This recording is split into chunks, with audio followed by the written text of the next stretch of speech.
Now, all throughout February, it's LGBTQ+ History Month. So how can we educate ourselves to become better allies, ones to stand up for the community? The ways we can do this is by cozying up on the sofa with some films. And the person with some top recommendations is film and TV critic James Luxford, and they're here to give us the goods. Hey James, how you doing? I'm very well, thanks. How are you? Yeah, good, thank you. Now let's talk LGBTQ+ films. They're not new, are they, James? They've been going around for quite some time.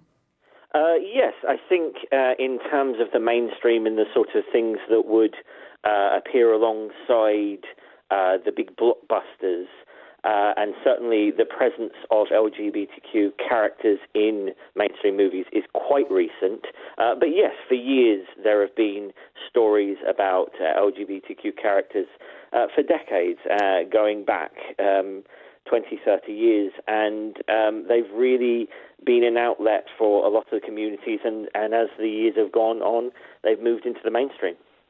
Do you remember the first film that you watched that had the LGBTQ+ theme in it? Oh, my goodness. I think probably Priscilla, Queen of the Desert, which was a very, how do I put this, very vibrant, very in-your-face story, and it's incredible, fantastic performances. It's about three drag queens just tearing across the desert in Australia, and it's loud, it's unabashed, and I was deep in the closet at the time I watched it, so I didn't know how to process it, but I remember enjoying it very much. Mine was Philadelphia. I think it had Tom Hanks in it. And I remember coming downstairs and my mum and dad were watching it, and I was like, what are you watching? And I came in like halfway through and they were like, oh, it's this film called Philadelphia. It's brilliant. Watch it. And like I only got parts of the story that I started watching because I missed parts of it.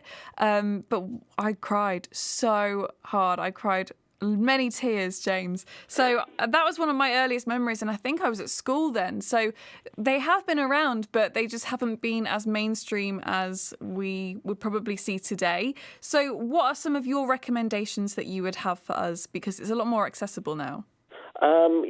My first recommendation, I suppose, would be 2014's Pride, which was a British film and a dramatisation of the real-life alliance that formed when a London group of LGBTQ activists travelled to support a small Welsh mining village.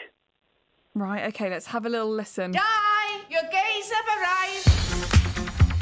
Don't meet everybody. Name the group you represent in this case. Lesbians and gays support the miners. I'm hoping you can clear something up for me about lesbians. It did surprise me. Let them Now, get what is settled it? in first, shall we?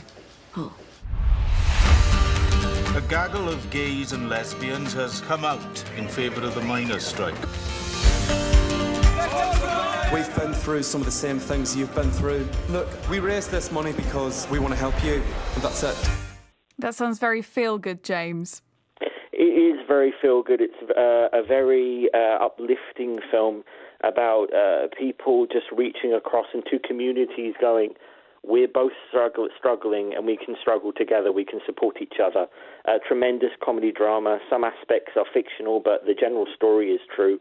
It covers the bigotry that was mainstream in the 80s among the conservative press towards LGBTQ community, then just known as the gay and lesbian community, and also explores the difficulty of coming out. There's some characters in there that have to come out to their parents and it doesn't necessarily go well, but then also the joy of finding your community. I think with things like Philadelphia and a lot of Hollywood interpretations, LGBTQ characters just suffer. They are there to suffer. And I think stories that tell of the glory of being out and the glory of finding your identity and finding your community are important as well. Exactly. And we're about to talk about another film that I've actually seen in the cinema with a couple of my friends, and it's Love, Simon. Now, this was a really nice film. Let's have a little listen. My name's Simon. For the most part, my life is totally normal. I have a family that I actually like, and there's my friends. We do everything friends do. We drink way too much iced coffee while gorging on carbs. So, I'm just like you, except I have one huge-ass secret. Nobody knows I'm gay. So that's Love, Simon, and very coming of age, isn't it, James?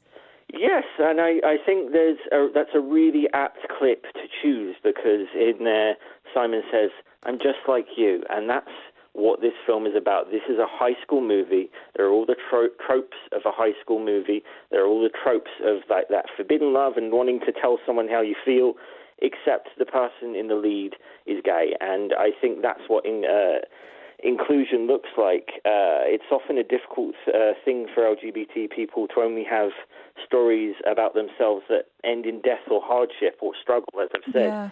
There has to be happiness too, and this film shows the joy of that, the joy of finding love no matter who you are. And I think we'll see more films like that and possibly TV shows too. So what would this teach us about what it means to be an ally and a voice for the community, James?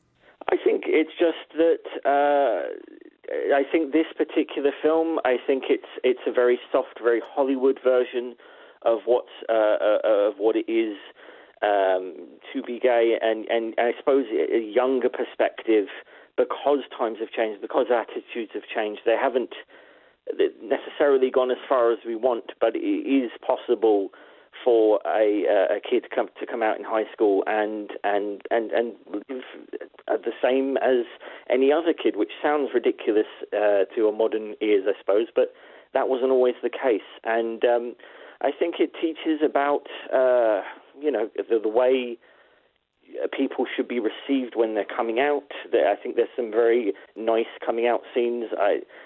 To be honest, it made me quite sad because I don't think they're necessarily realistic, because they're quite positive, and not everyone gets that. But I think it is a wonderful, idealized version of coming out, I suppose. Yeah, so Pride is available to watch on Netflix. Do you know where it's available to watch for Love, Simon? I believe it will be out towards the end of the month on Disney Plus. There's a new section of Disney Plus or something called Disney Plus Star, and I believe Love, Simon is available on that. Oh, great. Okay, thank you so much, James. Have a good rest of your evening. All right. Thank you. Thank you very much. That's James Luxford, our TV and film critic there. We're talking about LGBTQ plus films you can watch.